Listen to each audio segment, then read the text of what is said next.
The VGRT Gaming Podcast, episode 754, recorded on May 29th, 2025. Hello, and welcome to the 754th edition of the TD Gaming Podcast and 587th episode of Video Game Roundtable. I'm TJ Dunzer. And I am Jonah Falcon.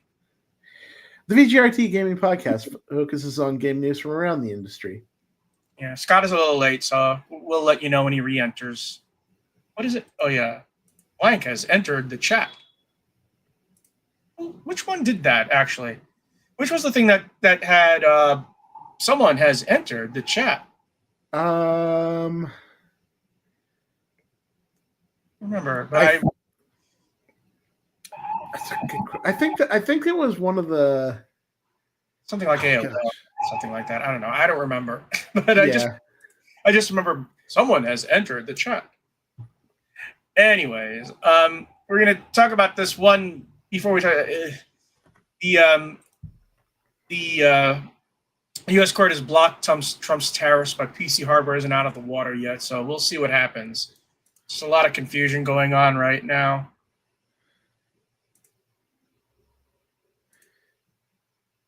Yeah, that's that was kind of a big deal too, because like he's been using those things he's been using tariffs as kind of his main weapon in this stupid fucking. Here's the thing: tariffs. The 3 times they used them backfired badly, and one of them we might know of is the Great Depression.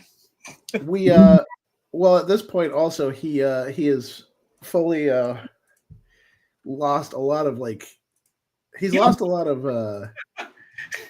Elon Musk just quit. Maybe seeing his rocket blow up for the 3rd time did something to him, but he's just quit now. Well, he wasn't expecting everybody to hate him when he started slashing Medicaid and veterans benefits. But it wasn't even that. Now he's quit on Trump. So the bad press wasn't enough to get him to quit, but now the Trump treating him like shit got him to quit. And now Trump's whining about Putin not listening to him. Bitch, he's your boss. He's not going to listen to you. Of course he's not, yeah. What did he think? No, you're his bitch. Exactly. You want a lot of money. So, anyways, what have you been playing, TJ? I've been still cracking at Civ 7. You know what I did?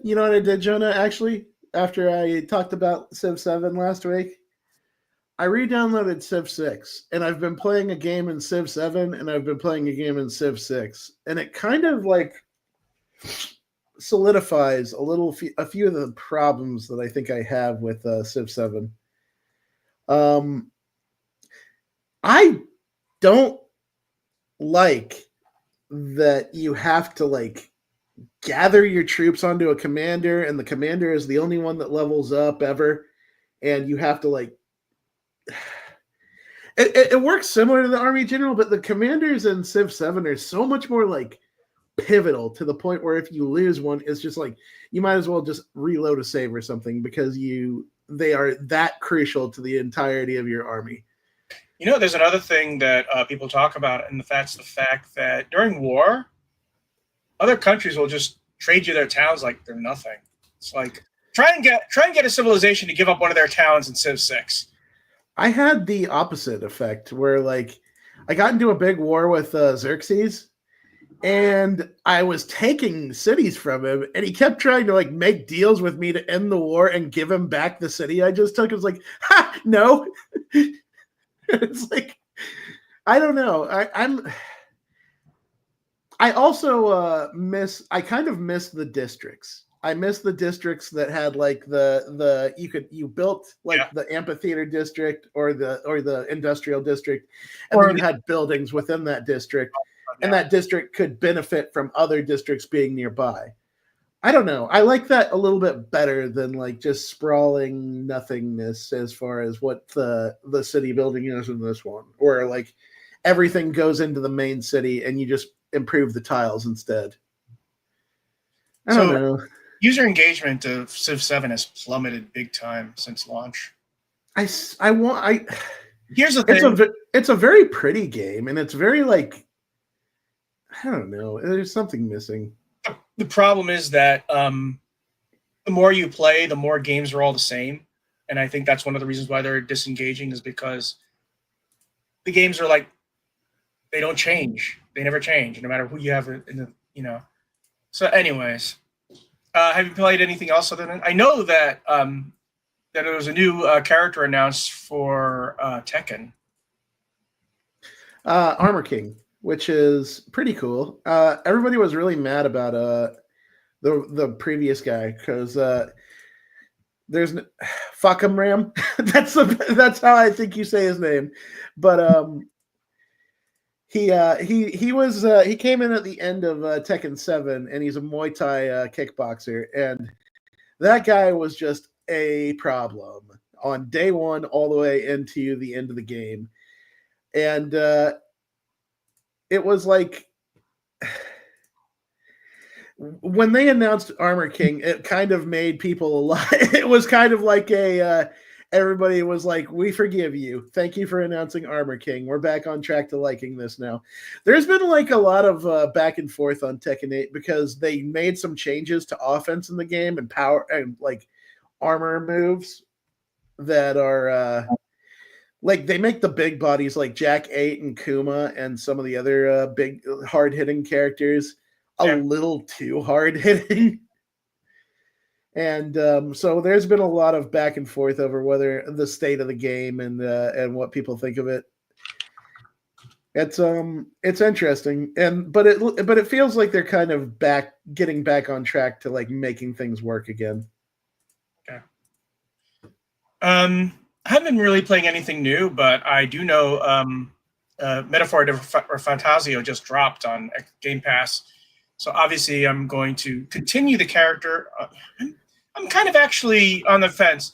Do I want to continue the character I was playing in demo? I didn't really get that far. Or do I just want to start over? You know, that's the big conundrum I have right now. It isn't like I spent 30 hours on it. You know, I only spent like an hour.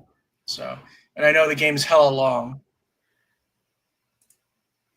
So yeah, it's a big question. I actually purchased Super Mega Baseball 4 for the entire thing, the base game and all the DLC for $6. And I'm enjoying it. I know that it's not what people really wanted. I think part of it was that it was really overpriced. I think Electronic Arts thought too much of the game 2 years ago. But $6, I'm having a ball. It's not that much, you know. Perfect price point for Super Mega Baseball 4. Mm-hmm. I know you played the first 2 games. I don't know if you played the third game. I didn't have a chance to get around to the third one. Okay.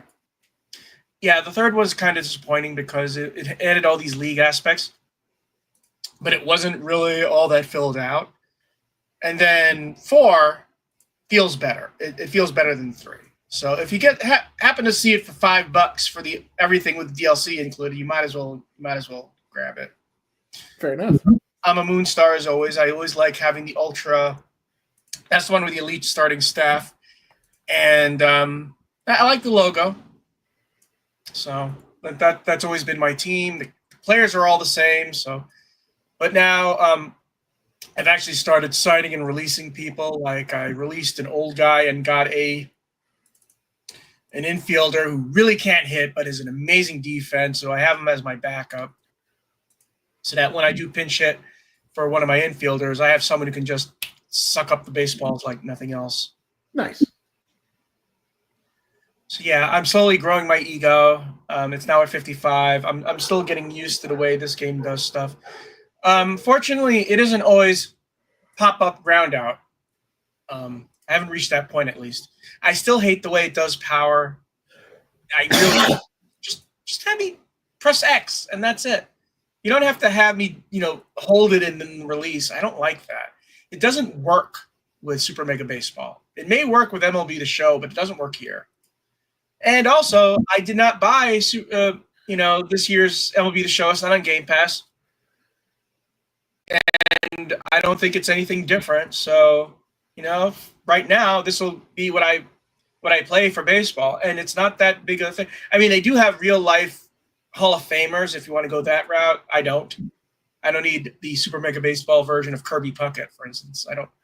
So, yeah, I've been doing that, and I also been doing Into the Restless Ruins, but I've hit a wall, and I just think I have to grind a bit so that I get a lot more, a lot more strength to do it. Because now it's just really hard. When they do a horde, it's like, oh damn it, I'm gonna die. I'm gonna die. So, yeah. But I did find out that there's a 50% quitters thing if you decide to end your run before you actually. So if I want to quit fast, maybe I should just die quickly and say, yeah, I just die and get rid of this one and start over again. So that was actually, one thing I should try is doing one of the earlier levels, but using some of the more brutal perks, or what do they call it? Mutations, I guess. Like, and just make them really hard so that I can finish them, but I get more points for finishing them. Like I said, Into the Restless Ruin, I said, oh, it looks kind of easy. And no, and once you get into 5th dungeon, then it's really, really hard. So if you like I haven't played Blueprints in a while, like for a week or so. Those are the two big dungeon roguelikes. One, you're building a house. The other one, you're building a dungeon. Yeah. With the dungeon, and this is the one that'll kick your ass the most, is that the dungeon will get really, really huge, and there's no mini map. And you have a torch that's going out. So you have to use your memory to figure out where you went. And sometimes I just forget. Huh. No matter how hard I study my own dungeon, it's like I forget. Because the light is getting smaller too. So. Anyways. Oh, Scott is here. Hello, Scott. Hi. Welcome. So, Scott, you were watching the JRPG video today. The Indie Quest, yeah. There were 40 different trailers in there, so there was a lot to see. Was there anything that caught your eye? Yeah, there wwere several games, actually. There was Tactics Returners, there was Dreamed Away, God Shard, Seed of Nostalgia, Forge of the Fae, and several games there, and it really spanned a whole variety of different kinds of JRPGs, some that looked like Earthbound and some that looked like Persona and different 3D games that have been like, I think Runa was one that I've seen before. There was a lot. But what really surprised me was apparently there's this indie crossover game called Infinite Alliance that's coming out sometime next year, where several indie developers are like, they have one character from their game in this game, and it's free. So I guess it's like, the games that were actually revealed. There's a few that are highlighted here, like Tactics Returners. Yes. Artist Impact. Yep. Those are the stuff. That name just tells me that you'd love that kind of game. Yeah. Infinite Alliance. Yeah, that's the free one. That's going to come out next year. Free game with optional purchases, and the proceeds go to charity. There's one game here called "You Are Not Bunny Girl." That's funny. I wish listed a bunch, but like I said, there was a lot. It's an RPG about self-care. You have to manage your physical and emotional health as you guide Bunny Girl through a lab of malfunctioning robots. That's an interesting look. It's very monochromatic. Yeah. Unfortunately, I did not watch any of them, so I have no idea what they are. Project BS. Yeah, Tactics Returner is a tactical RPG game. It's also pixel top-down. I'm having trouble remembering stuff because it was just so many. Actually, Project B looks like a gacha game. It looks like a gacha game. I don't know if it is a gacha game. I don't think any of the games there were gacha. I don't think so. Looks like a gacha game, so it's not a gacha game, but it looks so much like any given gacha game in terms of the look. Are you talking about like Genshin Impact? No, yeah, this is called Project BS. Okay. I don't even know if that's the name they're going to give it with, but it's sort of like Sifu, except a 3D world. Let's see if I can. Anyways, what have you been playing, Scott? I've been playing Lunar 2. I went back to that game after finishing the DLC for Sea of Stars. So that's what I'm working on right now. Okay. Well, anyways, we're going to move on to the quick news. Dune Awakening's endgame, Deep Desert area, has a PvE zone, too. You can explore a 24-kilometer portion of the Deep Desert without worrying about fighting other players. I'm only vaguely aware of the Dune MMO.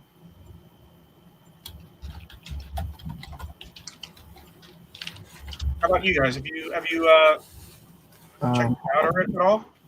Let's see, Outer Rim. Dune Awakening. Oh no, I haven't. I have not played that one at all, or seen it. MMO. Sorry, I was muted. I previewed that game like maybe a couple months ago. I thought it was cool. There's a lot to it, and the reason why they've taken so long to why they've delayed it a few times is because they're like building a social political end game onto it where people will. We talked about this. You're gonna have they're gonna have guilds able to create really their own laws, and one of the laws they may make is if you die, you lose all your stuff in PvP. Mm-hmm. And you're supposed to be able to rise to the point where you start out as like a singular person, as you just normal survival, scrap, burn, gather resources, build your base, all that stuff. But eventually you're supposed to get to the point where you have a full-on corporation, guild, faction that you'll battle for control of the landscape and its resources. And the spice game near the end of the game is supposed to be pretty intense. I am excited for the potential of this game. I am curious to see if they can stick the landing, because what they're talking about with that end game sounds ridiculously ambitious. Well, they're doing an entire sandbox, and one thing that they stress here is that PvP is always optional. So we'll see. I mean, here's the thing. I'm a solo player. I used to play D&D solo, just do a lot of pubs. And the thing is that one of the worst things is that the end game is almost always PvP based. Always. And this one is bragging that it'll have PvE end game content. Yeah. And also just that politics system is going to be, I'm curious to see what that looks like and how that ends up playing in actual practice. Listen to this. PvP is always optional. Participate in major ground-to-air battles in the deep desert, or support the efforts from behind the front lines through PvE activities like crafting to secure power in the Lands Rod. Play politics and so I get it. So what happens is that you can actually influence your faction by doing stuff on your own that doesn't involve PvP. Yeah. It looks like there's going to be a lot as far as just what you do inside and outside of, and also being able to control an empire where you actually drop spice extractors off in desert regions and then try to get them out of there before worms arrive. That seems like it seems like people are actually, the ambition they talk about sounds similar-ish to the kind of stuff that we see in EVE Online, where people actually have jobs in that game for things that they do. Somebody will go out and do mining. Somebody will do guard over the miners. And this seems similar-ish, where you're gonna need somebody that can pilot the ornithopter out there, somebody that can pilot the extractor, somebody that can look after the extractor from other factions, and then get them out of there with the spice. It looks a lot like Star Wars: The Old Republic in terms of graphics. It does, yeah. It's going to be an interesting game, though. I don't know if it'll succeed. It will be like it'll very much depend on how many people can get past the initial hurdle of just like basic survival game and get towards that end game where it's supposed to get ridiculous. I haven't done an MMO in a decade.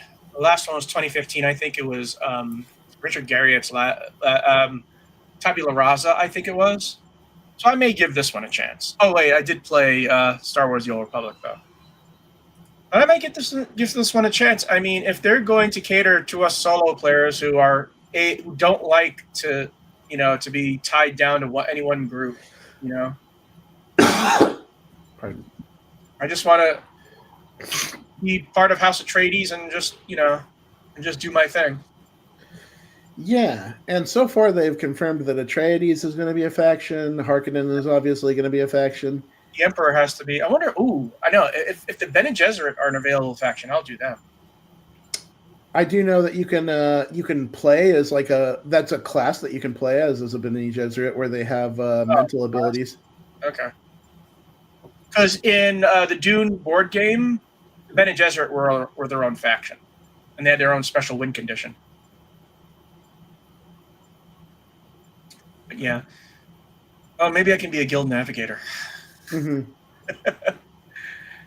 Anyways, Power Wash Simulator goes overground in the final free content update. The Muckingham File 6 has a subway and a park. And it's gone a long while, Been around for a while, so it'll be interesting to see what the developers Future Lab do after Power Wash Simulator. Yeah, that game has had such a long tail of just awesome content. It's kind of ridiculous how popular that game got, and it's super relaxing and super almost therapeutic up until you get to 99%. You need to find the 1% of dirt underneath the lip of a stairway somewhere. Yeah. But yeah, the amount of DLC they've had, they had SpongeBob DLC, and then they had Doom DLC. They've had a Warhammer 40K DLC where you got to clean temples in Warhammer 40K. That's very important. Yes. Well, and now today just came out Spray Paint Simulator, not by the same developer. This is by North Star Videogames. Mm-hmm. And it's also on Game Pass, so it'll be interesting to see. I'm going to check it out. Yeah, hold on. I need to see that because I actually haven't seen Spray Paint Simulator. And it's basically the opposite. You're coloring things instead of taking away color. Crime. Oh, it looks fun. Yeah, it's only $15 too. So reminds me of that Finji color game. What was it called? Oh, the one that was nominated for best game by GameStooge a while ago. Yeah, I think so. Oh God, no! I have to remember. Chicory, yeah, Chicory. Right. Yes. There we go. That was a really cute one where you just color the stuff any color you want, and seems like I don't think you can paint all your own colors and do a mishmash. I think you might have to paint by number. It's you can select. You have spaces, and then you select the color you want to put in there. It is a limited selection of colors, but they do. Are you talking about Chicory, or are you talking about Power or Spray Paint Simulator? The Chicory. No, I'm talking about Spray Paint Simulator. Okay, sorry. So, you have your own spray painting. So, you have to earn your stripes. No worries though. So you actually are just bringing out the colors. So it's a sort of a reverse Power Wash Simulator. Instead of taking away grime, you're just refreshing the colors. I've been having a lot of fun, by the way, with crime scene cleanup. Crime scene, that's really fun. That's basically a Viscera cleanup detail, except you're cleaning up the crime. There's a video of it. Actually, yeah. I remember watching you play that. That was a fun one. Yeah. So, Persona 4 voice actor confirmed the remake is in development after not being cast, and another actor came forward and said they're not involved either. So, Persona 4 is apparently getting a remake, which shouldn't be too surprising, because they already remade Persona 3. That is a very funny thing to see happen. Just like I mean, Yuri Lowenthal is a pretty popular voice actor in video games and TV shows. For those who don't know, he voices he voices Nero in Devil May Cry 4 and 5. He also plays a few other pretty popular characters. I think he's played in some of the Gundam animes. For him to just outright say like, He didn't yeah, outright say it. It was on his resume. It was on his resume that said, like a LinkedIn resume, he was considered but was not cast for Persona 4 remake. he posted it on Blue Sky. I saw it. I saw the post before he deleted it. He straight up posted like, unfortunately, I was not asked, although I may have begged to come back for the Persona 4 remake, to which like 1,300 replies said, Persona 4 remake? And it's obvious, why wouldn't they make a remake of it? They already did 3. They did a pseudo remake of 5, and they still can make another remake of 5. And that's such an interesting thing to happen because Atlas, for those who don't know, is notoriously mean about spoilers. Like, they're Nintendo levels of petty about spoilers. This isn't a spoiler. No one's giving away the plot. Spoiling the announcement of their game is a spoiler to them. Well, here's the thing. Whenever you have something like this, when people think it might be coming out, it gets much more exciting when it's officially announced. Mm-hmm. Ask any console, say the Switch 2, although a lot of the enthusiasm for that is dampened a bit. Persona 4 has always seemed like the black sheep of 3, 4, and 5, though. Which one? Persona 4? Persona 4 seemed like the black sheep of 3, 4, and 5. That's hard to say. There are like fans of 3, 4, and 5 that like the one and don't like the others. Persona 4 is it has some of the most iconic characters in the series. Like Kanji is a pretty beloved character, as is the character that Yuri Lowenthal voices. And I think it's just kind of like a preference. Persona 5 is definitely where the series caught fire, and like everybody in the world now knows about it. That's the definite fact of that situation. But like, I think Persona 1 and 2. But I've personally been a fan of Persona 4 just because they had the Persona 4 fighting game, the Persona 4 Arena. Yeah, that, by the way, for a long time, that was the only thing the Xbox got was that fighting game. Yeah, and that game was freaking awesome and was kind of my introduction to the Persona series. Not to say I haven't played like some of the Devil Survivor and Shin Megami Tensei stuff, but it's going to be interesting to see if this one catches the way that Persona 3 Remake did, because Persona 3 Remake is also pretty awesome. Yeah. So, moving on. EA Sports College 26 adds Crossplay Dynasty, 300 coaches and trophy rooms. They released the trailer today. Actually, there's a second trailer they released. And I don't give a shit because it's going to be shit. It's going to be terrible. 25 was terrible. 26 can't be better. No. I'm sorry. I'm wise to you, EA. I'm wise to you. I know a lot of people came out of the gate loving it, but that's only because they had these sports mascots and stuff like that. But the gameplay was terrible. Awful. I didn't understand why people liked it. It was worse than Madden for me. Oh, yeah, you get to do option plays. Who cares? Sorry, I find it hard to be enthusiastic about college football. 26.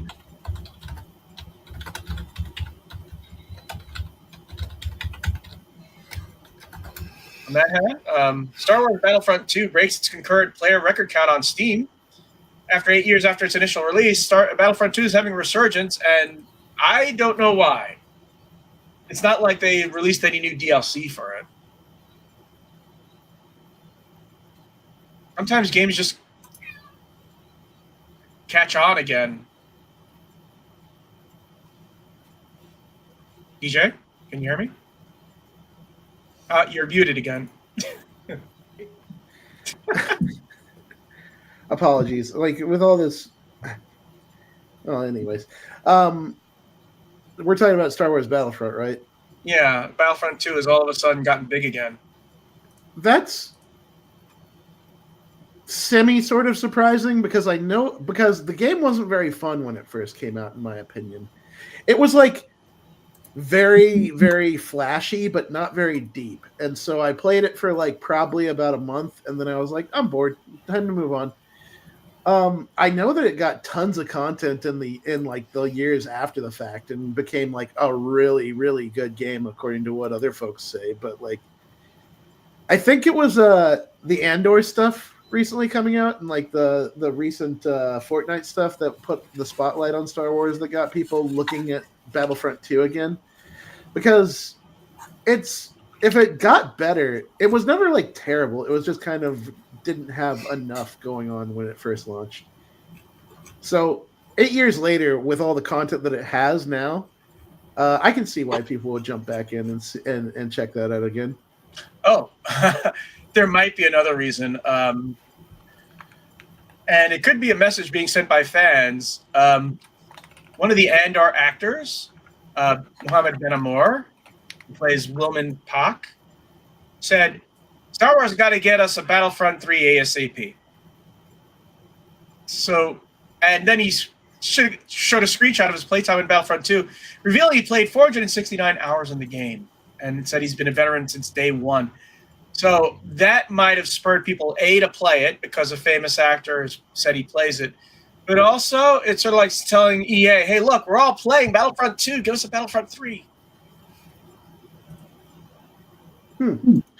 I don't know if they'll do that anytime soon. It would be interesting, but I feel like they've got a lot of irons in the fire as far as Star Wars goes already. Because they're still doing like new Jedi stuff, and then they're also doing that strategy game. Yeah, I was wondering, who is doing the XCOM Star Wars game?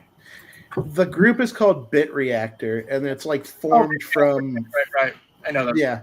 Did they work for EA, or did EA hire them out? EA hired them out. Right. They're not like part of EA. They're just they're a third-party studio that stepped in to help with it. Since they're made up of XCOM veterans.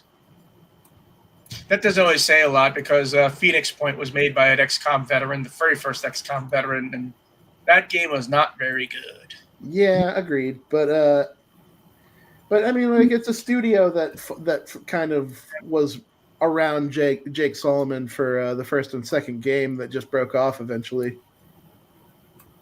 Well, they did a lot of games that I really like, so. Didn't they do the Marvel's Midnight Suns? That was for Axis. That was that was like the last Jake Solomon led for Axis game. Yeah, I'm trying to remember what. Bit Reactor is like entirely new. This Star Wars game that they're doing is going to be their first one. They also helped out with Elder Scrolls Online, Gears of War, Civilization, XCOM. Yeah, but this Star Wars game is like going to be the first game where they get to put their name on the developer. But I know I always see their name on the credits of on the opening credits of games. Their logos there. Anyways, Dragon Quest 1 and 2 HD 2D remake will also come to the Nintendo Switch too. It's kind of a no-brainer there, but I'm looking forward to that game. You get a save bonus. You get a save carryover bonus if you have the third game. Scott, you're getting the Switch too? Well, maybe in a year or so after it's released, but I'm definitely getting the Dragon Quest 1 and 2 remake. They are adding a lot of content to both of the games, and it looks like there might be like a post-game fourth character added to the second Dragon's Quest remake, and they have hints to the Zenithian trilogy, which is the one I'm really looking forward to, Dragon's Quest 4, 5, and 6. Hopefully they can remake those as well. Hideo Kojima's next game, Fizzant, is coming in 5 to 6 years. Reportedly, a game in the vein of Metal Gear Solid. Oh, great! It'll come out when I'm 60. Wonderful. I don't know. Isn't Hideo Kojima supposed to be making an Xbox game too?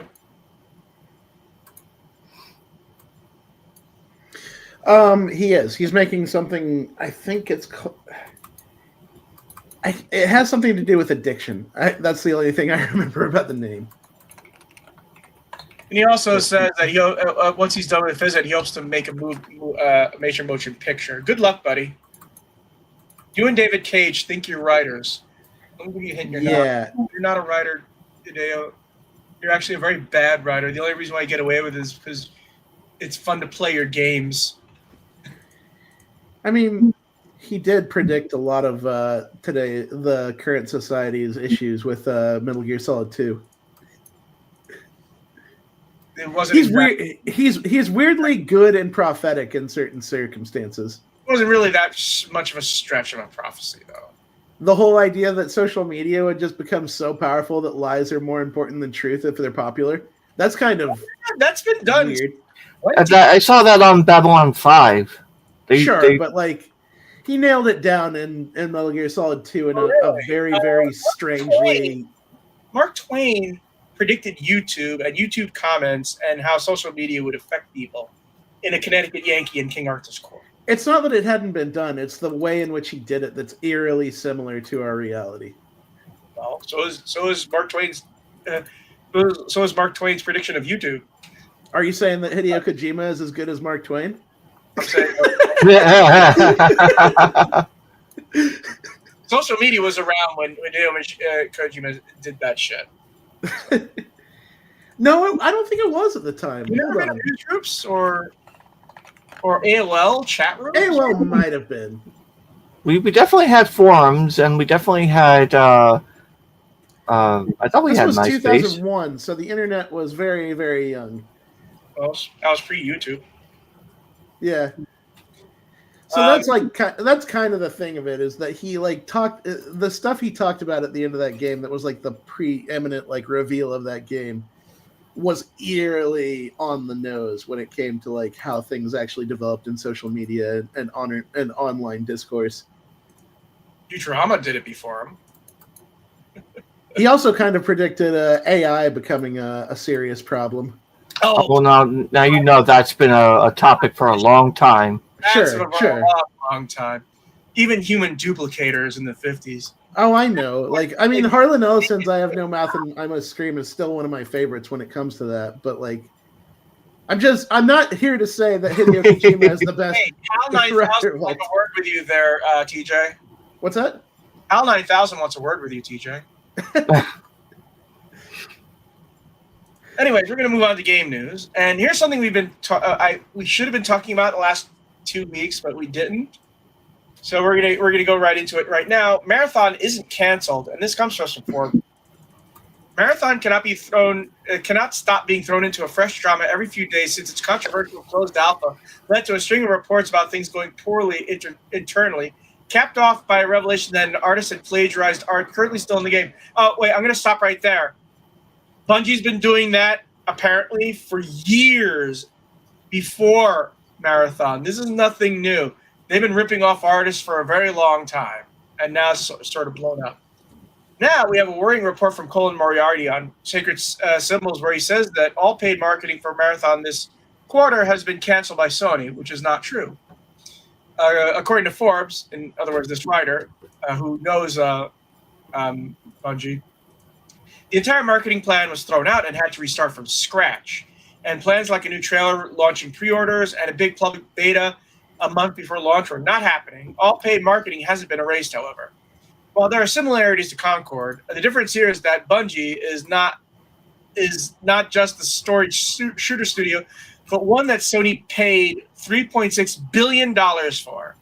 More likely, the game will be delayed until 2026. Yeah, there's sunk cost fallacies. There's also wasting $3.6 billion. They're not going to do that. We're going to have something come out. You have to remind me what Marathon is, because I don't remember that game at all. go all the way to the beginning. Marathon was originally one of the first-person shooters that Bungie did for the Apple. Yeah. They did a trilogy. Marathon Durandal is considered one of the best shooters of the era, which later came on Xbox Live and then later on PlayStation Store. So when Sony bought Bungie, one of the original projects that they were going to do for Sony was a live service game, which would be based on Marathon. You're right. The original was kind of like in a genre of like maze shooters. Marathon was kind of more focused on the maze aspect of it. Yeah, but there's also Halo and Marathon, and by the way, Destiny all share the same universe, apparently. I'm not sure about Destiny, but I know that Halo and Marathon are definitely interlinked. As a matter of fact, Durandal is one of the name of characters in Halo. But yeah, I don't know why people would expect them to throw this game away. It's like I guess because of PlayStation and how they've just kind of shut down studios left and right, and they're so shutting down studios left and right. Yeah, but they went on this fucking long kick of hey, let's do 20 live action games as a service games. It was 12 and 4 years, which was still a bad idea. Right. And so now they're at this point where they're just like axing studios left and right because that business model is unsustainable. A live service game is a huge moneymaker. Right. But you should only have 1 or 2 or 3 of them running at the same time. Never. People just have so much time. What Microsoft did was they acquired live service games. I mean, Fallout 76 wasn't theirs. But, it's now part of us. And their own was Oblivion's Grounded. And they tried to make Redfall a live service game. It didn't work. People are starting to enjoy it, though, on PC side. Starting to get a minor resurgence. If only because it's also a good single-player game. Yeah, and as far as like Marathon goes, like I've played a little. I played a little bit of it during that last session. It's an extraction shooter, and it's like very, very, very, very, very different from the original in a way that, like, if they didn't call it Marathon, I don't think that anyone would maybe associate it with Marathon. Yeah, one of the problems they had though is a lot of the comments were, "This doesn't look like a 2025 game. This looks like a 2015 game." And I know there's art styles, but sometimes it can look janky, and that's what I heard is that the graphics are kind of janky. The graphics are like sterile. I don't have feelings for any of the look of it just because it looks minty and sterile and like clean as none of it. They were adding. There's a mod that adds the Team Fortress 2 characters to do multiplayer. I didn't, but like, I feel like you need a little bit of edge to your art. You can't just have it be sleek. I don't know. Marathon doesn't look like it's supposed to be. One of the things that they said was they had something called a silhouette test, and that you should be able to identify every single character just by their silhouette. And you can in Team Fortress 2. You see the silhouette of the heavy, you say, "Oh, that's the heavy." So you have to have characters that are memorable and that can be seen. That's why these first Overwatch were so popular. Because all the characters are unique, and you could tell who they were just from their silhouette, right? Well, and you look at the original Marathon from 1994. You look at the screenshots for it. It doesn't look sterile. It doesn't look like clean to the point of having no personality whatsoever. It still has personality to it. It still has grit to it, and like the monsters and the original look kind of interesting. So, like, to see it completely devoid of any sort of, I don't know, recognizable personality in the new one is... What was it? Oh, Lawbreakers. That was one game that did not have personality in terms of character design. Cliff Basinski would fight you over that. But... here's the thing. Say what you want about Lawbreakers. The actual physical combat was extremely buttery smooth. Had Cliff Blazinski just made it free to play, it would still be around today. It was that good of a shooter, but he insisted on making it $40, and no one was going to pay $40 for it. Like, I'm looking at screenshots of Marathon right now, and there's like these creatures that are like giant hulking slug monsters with big mouths in the middle of their abdomens. Like, where's that in Marathon 2025? I mean, you can have extraction shooters that work. Remember, what was the name of the game with dwarves that's an extraction shooter? You know the game. The Deep Rock Galactic. Deep Rock Galactic. I mean, that is a very popular extraction shooter. I would like to see a sequel because, to me, it's a little bit janky, and I'd like to see it tightened up. Mm-hmm. But Deep Rock Galactic is extremely popular because it has personality, and it has that oh crap moment. You know, I ran out of my what's it called? The thing that the grapple. I ran out of grapples. How am I going to get out of here? It's going to take forever for me to dig my way out. There are just like all sorts of terrible things that can happen in Deep Rock Galactic too that are just and then you have like these drunken dwarves just jawing back and forth during the entire mission. The other thing is that I seldom ever played multiplayer in Deep Rock Galactic. I enjoyed it as a single player extraction. Yeah. The dwarves throwing banter back and forth is fun, in my opinion. Yeah. Like, it adds to that whole thing. And also, there was a giant... So, me and my buddies were playing that game one time, and we hadn't played in a while, and out of nowhere, this giant robot breaks through the walls, and we didn't know what it was. Apparently, it's like a rare drop super monster that you just need to get the hell away from no matter what and as fast as you can.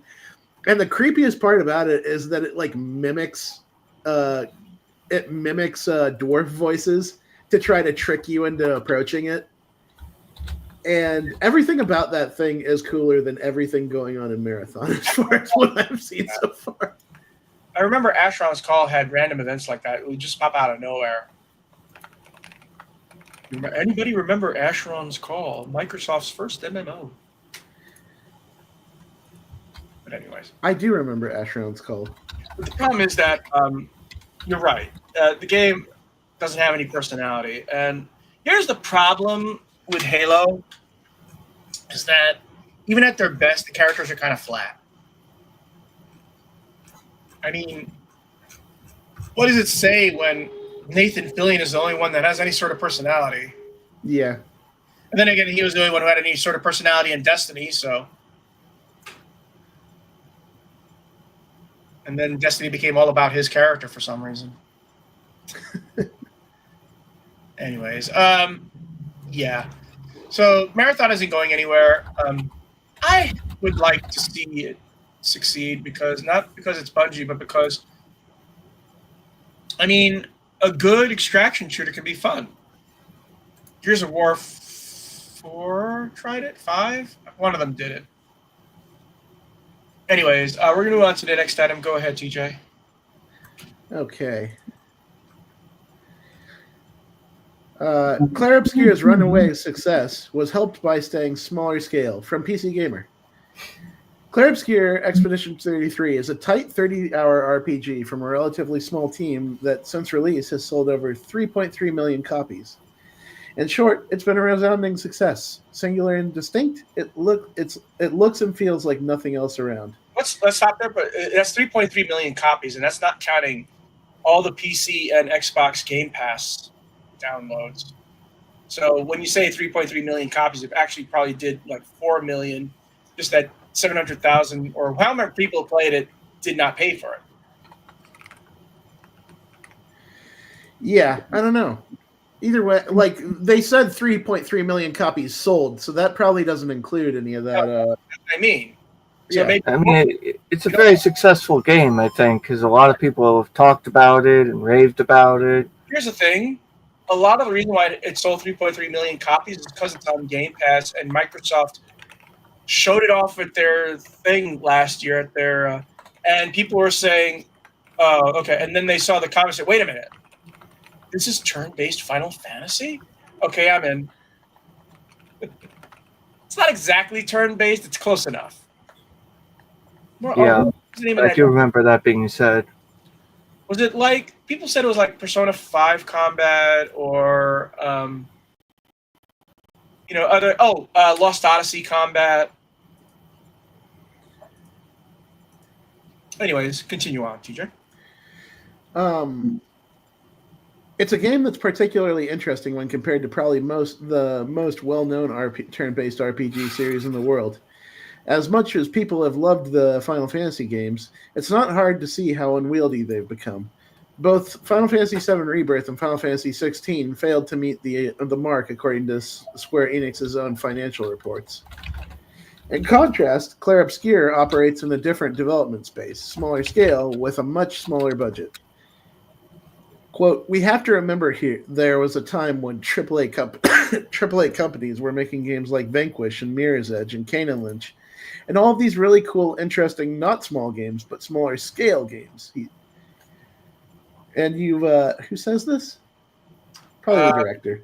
The lead developer. And you've seen the number of releases from AAA publishers dwindle and dwindle and dwindle. Now there's an opportunity for teams like Sandfall to come in and give players something that they really have not been given for quite a long time. And that's entirely true, because we've seen a few different games kind of fill the niche where AAA has failed to do so. Well, it's not that. He's noting that because people are spending so much more time on fewer games, it's easy for more people to come in because there's space. It's like there's room because they're only able to release one big game a year, while they have a small game that took them, not a long time, but it's like here's an interesting looking game, and the hell of it is that it looks like a low end AAA game. It's you can put it next to Final Fantasy and not see that much of a difference. Yeah. That's great. That's entirely true. I've been playing through Clair Obscur. I've never felt like it was lacking in quality to a point where for an indie game, it is so polished, in my opinion, for what it does as far as art and music and visuals go. I don't think I've ever noticed that it had an indie. I don't know if the word would be stench. Yeah, I mean. Remember Greedfall?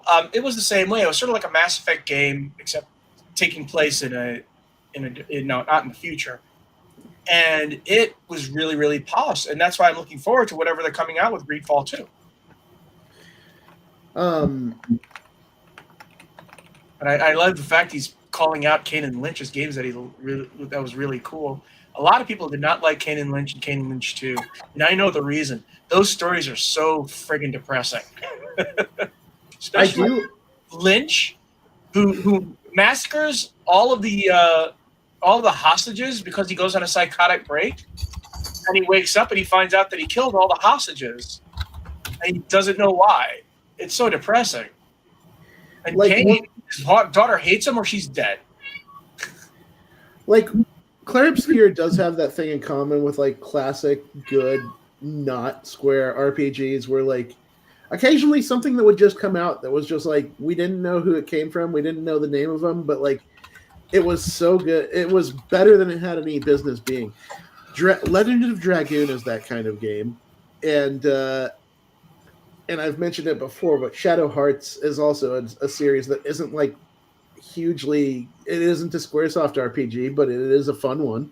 But here's the thing. That's why so many people were shocked when Bethesda released Hi-Fi Rush and Shadow dropped it, because it was one of those smaller scale games that still felt really polished. It's like the Dreamcast game you never knew existed. And you need those small games. You need those, That's what Grounded was as well, now that I think about it. Grounded, Gears Tactics, these small games that were here, try this. You might like it. Yeah, and so and if you think about it, things everybody loved Final Fantasy Tactics, but nobody's really. But Square Enix has not stepped up to kind of do that style of game in a new or better version. And so indie developers have stepped up and open world shooter. I mean, remember, a lot of people preferred Rayman to Mario. Well, and that's what I'm saying is that indie developers have stepped in and filled that niche. Fae Tactics is one that I would say is just as good as Final Fantasy Tactics, if not a little better. And also, and Scott will know this as well, a lot of people have been stepping up to the plate with smaller JRPG games like Sea of Stars. You know, Yes. I mean, that's the sort of game that you'd expect Square Enix to come out with. You know, Sea of Stars is basically a Dragon Quest game. Well, I was saying Chrono Trigger, but yeah, it's a homage to an older style of RPGs. You know, back in the SNES era, and just making beautiful pixel games again, just really nice. That's what I liked about the Indie Fest. There was such a variety of different pixel games being shown. Thing that we're seeing more and more JRPG style retro, not quite retro, but retro-ish JRPGs coming out, and none of them are coming out from the major Japanese companies. They're coming out from smaller companies or American companies who enjoy that kind of game. You know, because Enix is not making them. They're making Final Fantasy Rebirth and they're making Final Fantasy 16. Yeah. When did Octopath Traveler 2 come out? That feels like a couple of years ago now. I hope they still make more Octopath games like that. I mean, Atlas has been stepping up with the mid-range games now. I mean, Metaphor de Fantasio is their one big AAA game, but they're coming out with smaller games all the time. And would you call Metaphor de Fantasio? For some reason, when I play it, it feels like a AA game. You know, I would not call that a small game. Yeah, I think AA is accurate. I'm talking about in terms of budget and of scope. You know, it may be a 130-hour game, but it feels like a AA and a half, maybe. It doesn't feel quite like a AAA game to me. It depends on what your criteria for AAA is. Well, it doesn't feel like a game that 500 people worked on. You know, it feels like a game that 50 people worked on. Just like Clair Obscur, that studio is around 50 people. Yeah. It's happy to see it too. Like just 3.3 million sold copies on an RPG. You know what the best part is, right? Success breeds imitators. And people are going to say, wait a minute, this game sold that many? Let's make our own version. Yeah. Like, good for them. This is awesome for not only them, because I hope that we get to see more games out of Sandfall. Well, Sandfall says that they're working on something, and they're not saying whether it's another Clair Obscur or if it's a completely new game. So they're being cagey about what they're working on next. They say they're working on something, but they won't say what it is. I'm willing to bet you it is what I hope it is. It's another game that's like Clair Obscur, but a completely different story and a completely different name.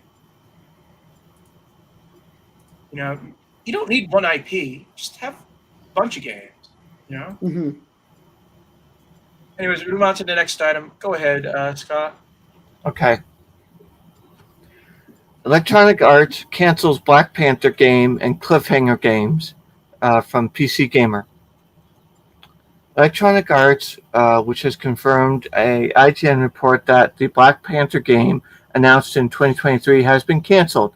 Developer Cliffhanger Games is being closed as a result of the cancellation, and separately EA is also making other layoffs across some of its other teams, although the number of people being put out of work is unknown. That's not true now.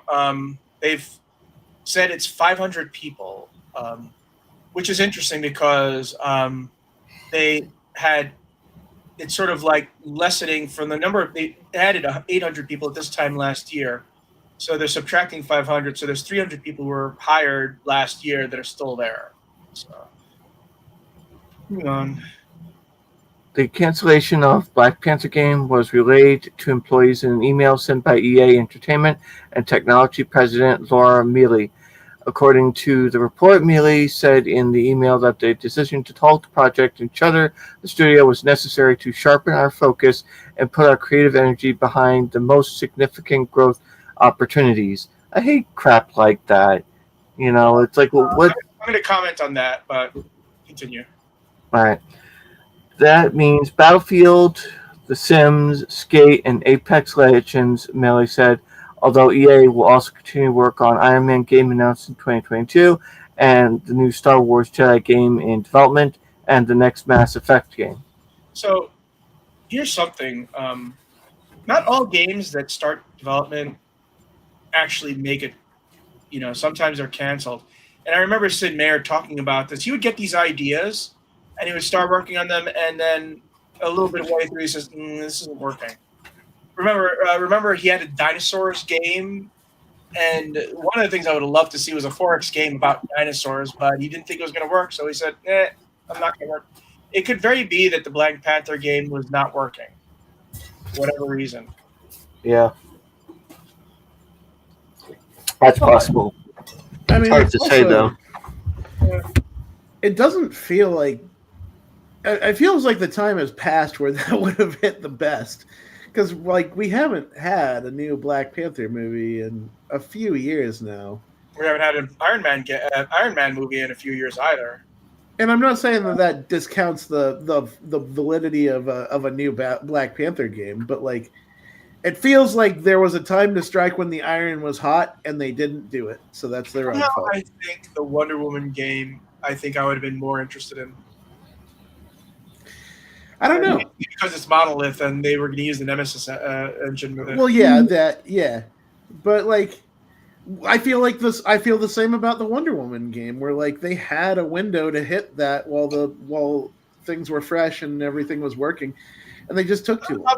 Cliffhanger Games is just a bunch of developers from a different studio, and Monolith is Monolith. Yeah, but I still think that they missed their chance to get in on those trends while they mattered. It's a good what if. It is. But here's the thing, they said sharper their focus on The Sims. What the fuck are they doing with The Sims? They're not doing anything with The Sims. I don't know. They are working on it. I don't care. I know you don't care, but other people do, Jonah. They release a new DLC pack for The Sims, even now. I don't care about The Sims 5, and they're not going to make The Sims 5. Because The Sims 4 sucks. So they're trying to make it not suck. One of the things that they mentioned was that there was another game in the Titanfall universe that was also canceled. And I'm thinking, please don't I hope it wasn't Titanfall 3. I don't know, but it does suck, because right before they did this too, right before they closed the studio and laid off those people, they also did a stock buyback where they spent billions of dollars on buying back stocks from their investors. And so it's wow, what could you have done if you didn't spend $1.5 billion on a stock buyback? Maybe you could have kept that studio going. Maybe they could have worked on something else. Who knows? Gosh. But Andrew Wilson needs to make $26.5 million a year for reasons. Well, the stockholders, price stocks must go up, no matter what. Mm-hmm. And Cliffhanger Games is the latest victim of that. Yeah, well, you know what they can do? They can do like Sandbox, their own game, and make people jealous. Yeah. Because remember, Sandfall proved you don't need to be part of a huge publisher to make a game that's going to sell 3.3 million copies in just a few weeks. Yeah, it just is a bummer that they might have to go that route, when really, you would think that being part of a multi-million-dollar company would be a pretty golden path towards making the game that you want to make. But no, that's not the case. I know that Paul would have special words for this. We can't. But I hope those folks get a chance to work on something that they enjoy. I do hope they get their I do hope they get their Sandfall interactive moment. Hey, that's what happens. You get a bunch of developers together. They offer a game on Kickstarter, it gets funded. So. Fingers crossed.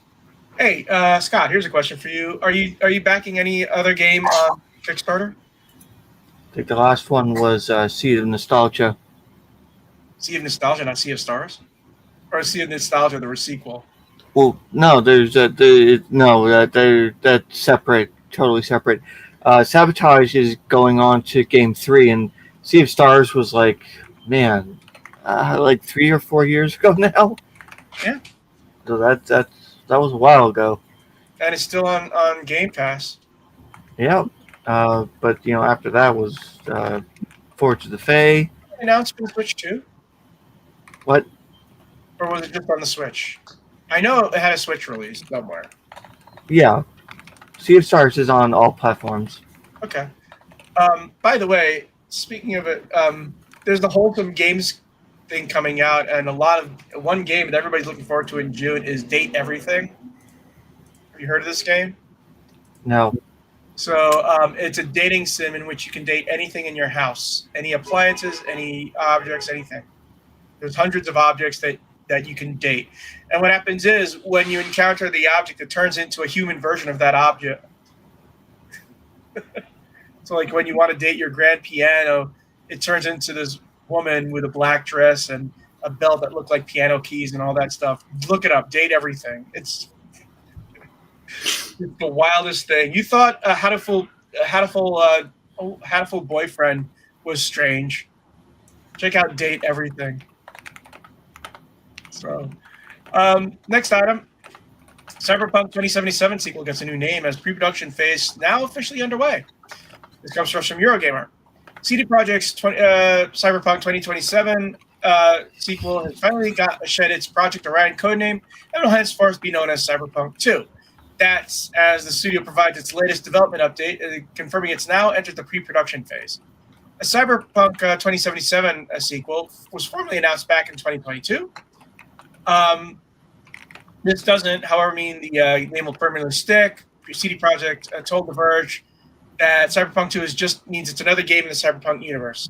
The bulk of the studio, as expected, is currently focused on The Witcher 4, with 422 employees assigned to the project. As for what's next, CD Projekt Red has been priming for a Switch 2 version of Cyberpunk 2077 to release alongside the console next week. And oh yeah, by the way, the Switch 2 is coming out next week. And a Mac port is also on the way. The Siri watching Witcher 4, and it's kind of hard to say the Siri starting because then you think you're playing the game with Apple Siri. There is a goblin coming to get you. Do you want a potion? Which will reportedly take players to the second city, like Chicago gone wrong, to follow, which is what's happening in Cyberpunk 2. So, here's the thing with Cyberpunk. I've never replayed it. I finished it, and I have had no interest in replaying it simply because the perk system was just awful. Just bad. I'll play the sequel, and I hope that they have a much simpler way of building a character.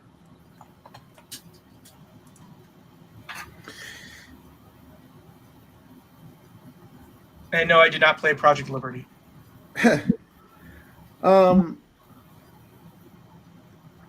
Yeah, I mean, you know what? For as much as that work as they did on Night City, I am excited to see more.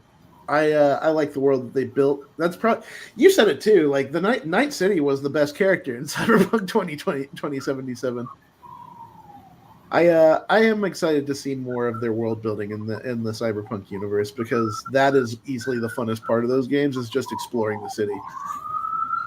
And hopefully they're going to make it a console version, then develop it first in the console and then upscale it for the PC. Because a lot of the problems with Cyberpunk 2077 was they developed it for PC and then tried to downscale it for consoles. And consoles like the Xbox One and the PlayStation 4 could not handle it. Yeah, not at all. Like torched those things, bricked them. I worked on my Xbox One X, so. And that game came out when I had an Xbox One X. Yeah, and I agree. Like they need to be less shady about the way that they develop it when it comes time to launch. But like, I remember the first days of playing this game on playing Cyberpunk 2077 on PS5 and how silly and funny those bugs were. I never had a bug on the Xbox One X. That's the weird thing. I never had any bugs, not even a crash. Crazy. That's wild because on PS5 I saw plenty of silly stuff happen. Like that's because the Xbox generally runs on a platform similar to Windows, and PlayStation does not. There was an instance where I subdued a guy and like silent takedown without killing them, and I picked them up on my shoulder to move them into a corner of the room. And something happened when I put them down that they like their body just didn't agree with the terrain, and they just there was this spazzing loud amount of just like a whole bunch of like collisions, and then they disappeared, and there was just a blood stain on the floor.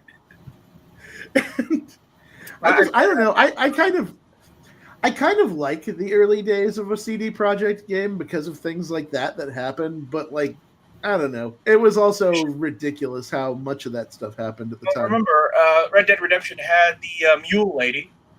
Yes, which woman was a half mule, half old lady, and you could ride her. Day one bugs are funny on some of these open world games. Are always funny. Yeah. I am looking forward to Cyberpunk 2. I hope they streamline it. Because sometimes, CD Projekt Red can be right up their own ass. Here's the thing: I never liked any of the Witcher games. I'm sorry, but I didn't. I know it's extremely popular, but I could not stand them. They were not for me, apparently. Yeah. I mean, that's fine. Not every game is for every person. Yeah. But here I am, and I don't like Elden Ring, and I don't like Soulsborne games in general. I don't like, I don't like The Witcher. So I'm one of the most uncool guys on the planet. Here I am, still playing Slay the Spire after 400 hours of it. Actually, even more. I've even stopped playing Balatro for some reason. I know what it is. I feel like I've hit a wall in Balatro, and I'll get back to it when I don't feel like I'm still hitting that wall. Because I got that one perfect combination, and I've never been able to recapture it again. You get that. Oh yeah, 5 billion, and then you can never recapture it. You get that score ever again. Because that's the problem with a roguelike. You don't get that perfect combination. You need the right clowns, man. You need the right clowns, and they just don't show up when you want them to. To give you an example, that clown that reduces the probability of something going 1, like something that's normally 3-1 is now 2-1. Something that's 2-1 is now 1-1. For one of my strategies, I need him, and he never shows up.